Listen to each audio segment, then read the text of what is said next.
Hello and welcome to the first episode of Scribe Life, exploring the everyday battles and triumphs of young writers. In today's episode, I'm going to be going through the top 5 books that I use when I start to write.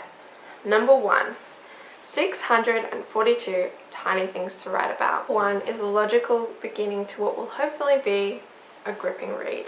It's not always easy to come up with an idea, especially when they seem both abundant and restrictive at the same time. How is it possible to have the feeling that you're overwhelmed by topics as well as feel as if it's all been done? How can these two coalesce? Well, I don't have an answer for you, but if you've ever tried your hand at creative writing, you'll know that this is the case. 642 Things to Write About is compiled by the San Francisco Writers Grotto, and it does exactly what it says it's going to do. It gives you 642 tiny things to write about. So this idea is, okay, I say, let me show you to the bank vault, my new friend.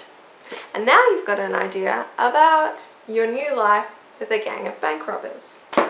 Number 2, the new Oxford Guide to Writing. Now that you've got your idea for a group of lovable or potentially terrifying bank robbers, how to put it on the page. It has everything from organizing ideas to revising drafts. My personal favorite chapter, punctuation.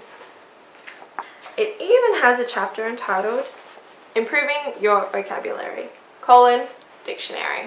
Which brings me to my next book, The Dictionary. Use it.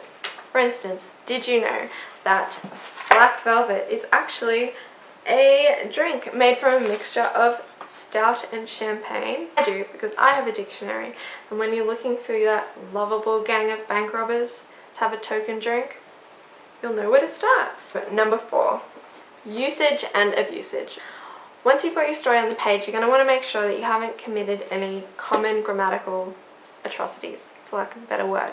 Has your gang, your lovable gang of bank robbers, finally met an unfortunate demise? Because according to Eric Partridge, a demise is a legal term to be used in specific contexts. As a synonym of death, it is infelicitous and unnecessary.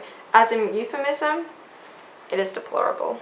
I personally wouldn't have known that before reading this. Book number 5. Book number 5 in this instance will be 2 books. For this purpose, I have chosen my favorite, Patti Smith, Just Kids, as well as George Orwell, Keep the Aspidistra Flying. I've chosen these because they're 2 personal writing heroes of mine. They both struggled before becoming artists, and they're both examples of excellent prose. And what could be more helpful than being inspired by the best?